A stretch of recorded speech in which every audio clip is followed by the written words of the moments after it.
Čaute, čaute, zdravím vás z Paríža, z mesta, kde ľudia zarábajú 4000 eur.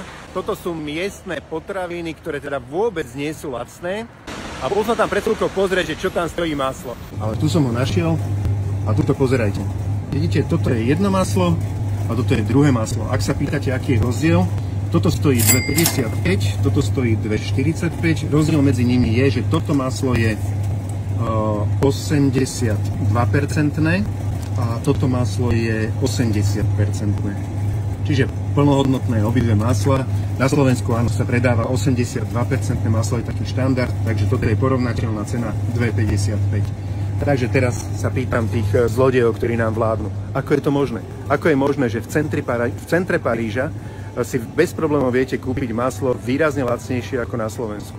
Alebo keď máte obrovské šťastie za takú cenu ako na Slovensku v nejakej veľkej akcii. A tu sme v centre Paríža. 4000 eur priemerný plat. Pán Fico, pán Pellegrini, ktorí ste nám sľubovali lacnejšie potraviny takto pred rokom vo voľbách, keď vás ľudia budú voliť, nejako ste na tých ľudí zabudli. A pán Takáč, skúste sa vydať niekedy do obyčajného obchodu a zistiť reálne, koľko ľudia za potraviny platia. Môžete sa hanbiť za takúto antisociálnu politiku. Pellegrini mu ste zvýšili na budúci rok o milióny eur rozpočet v prezidentskom paláci o 58%. Fico si sám sebe aj ostatní ministri, aj s tým Takáčom, sami sebe zvýšili platy o 98 alebo o 100%, môžem povedať. Že vám nie je hanba. Idete na ľuďoch, idete doslova orať, idete ich zodrať z kože a sami sebe si ešte doprajete luxus. A ani neviete, koľko stojí maslo, ani netušíte, koľko stoja rožky, ani neviete, koľko stojí mlieko. Že vám nie je hanba. Ahojte, pozdravujem vás z Bruselu, z belgického hlavného mesta. No a hádajte, koľko stojí maslo, takéto 250 gramové, tu v Bruseli. Možno vás to prekvapí, možno nie, ale takéto 250 gramové balenie tu v Bruseli stojí 2,65 €. V obyčajných potravinách blízko historického centra sa dá kúpiť 250 gramové maslo za takúto sumu. Čiže pomaly za polovičnú sumu oproti slovenským obchodom. Ahojte. Tak ja som sa vybral do Hodonína na nákup a pozeral som na to, že koľko stojí maslo, lebo maslo rozvírilo diskusiu po tom, čo minister Takáč povedal taký nezmyselný výrok, že cena masla je na Slovensku v poriadku. No zdá sa, že v okolitých krajinách je to maslo lacnejšie.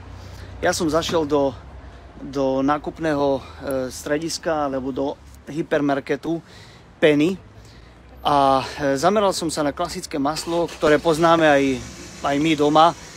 To je 82% a 250 gramové.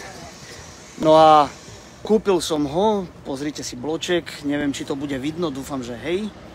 Tá cena je 59,90 a aby som ukázal, že je to maslo klasické, tak aj priamo na masle je napísané 82% tuku a 250 gramov. No a vidíte, že cena masla 59,90. Česi nemajú euro, tak si to skúsime prepočítať. Ten kurz je nejakých 25,26 a prepočítal som to, že to maslo stojí vlastne 2,37 €, čo je podstatne lacnejšie ako u nás. A išiel som len tesne za hranicu do prvej také väčšej obce, ktorá sa volá Milovka, ktorá má supermarket, aby som sa pozrel, koľko teda stojí maslo v Poľsku. No a to utrpíte normálne šok, keď vám to poviem, že Poliaci nakupujú maslo za ceny, o ktorých nám sa ani nesníva. A to je dôkaz toho, že s tým sa dá niečo robiť.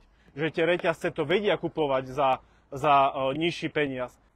82% obsah tuku, čiže toto maslo presne také isté, ako všetci poznáme, ako ho nakupujeme, nebudete veriť, lebo Poliaci toto maslo nakupujú za 86 centov.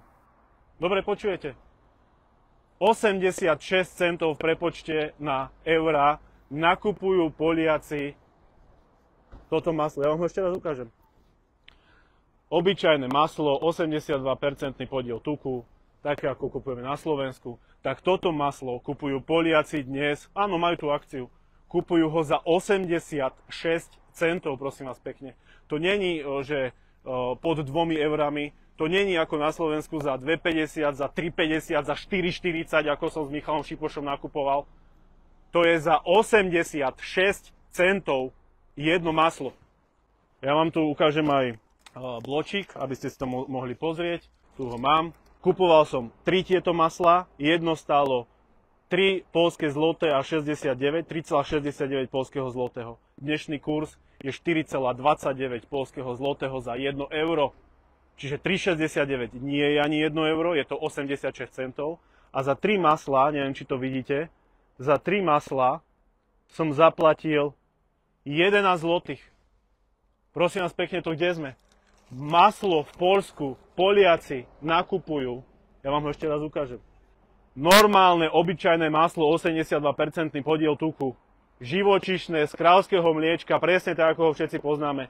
Kupujú Poliaci dnes za 86 centov, ani nie euro, za kočku masla. Pekne vás pozdravujem, takže vchádzam dnu a pozrieme sa, nájdeme si masla, po čom sú v Maďarsku. V Maďarsku sú forinty, veľmi zjednodušene, keď to prehodíte, tak 400 forintov je 1 euro. No a teraz vám to ukážem. Idem sem si pozrieť klasický výrobok, maslo, takto vám ukážem 82%, 250 gramov a takto je cenovka. Tuto pozrite sa, tuto sa nachádza 1049 forintov a to znamená, že 2,62. Bez akcie, normálna klasická cena takéhoto masla. Pozrime sa ale, či sa dá nakúpiť ešte výhodnejšie. A hneď tu vedľa, keď prejdeme, tak máme menšie maslo. Pozrieme sa, že čo to je za výrobok. Takže je to 82% maslo, 125 gramov. Čiže na to, aby sme mali 250 gramové maslo, si potrebujeme zobrať dve tieto malé kocky. Čiže teraz držím v ruke 250 gramov masla. Bez zníženej gramaže, s vysokým obsahom tuku 82% a pozrime sa na cenu, že akú máme pri tomto masílku, 399 forintov. Čo znamená, ako už dobre viete, alebo som vám povedal, aký je teraz kurz, že toto maslo sa dá kúpiť za 2 eurá. Pár centíkov tam lieta, čiže ale pod 2 eurá sa dá povedať, alebo za 2 eurá presne za okrúhlenie sa dá kúpiť kvalitné maslo 250 gramová kocka. Ahojte, pozdravujem vás z Rakúska, keďže sme zachytili včera, že minister pôdohospodárstva Takáč vyhlásil, že maslo na Slovensku sa dá bez problémov kúpiť za 2 eurá podľa jeho prieskumu, tak sme začali si pozerať, či teda vôbec také maslo na Slovensku sa dá kúpiť za takú nízku sumu. No a nikto na Slovensku ešte maslo za 2 eurá nedokázal kúpiť, 250 gramové. No, takže tuto vidíte. Klasické maslo 250 gramové, cena 259, 82 tuk. Nech sa páči. Toto je cena masla v Bile. Boli úplné hovno. Nevie nič. Tak nevie nič.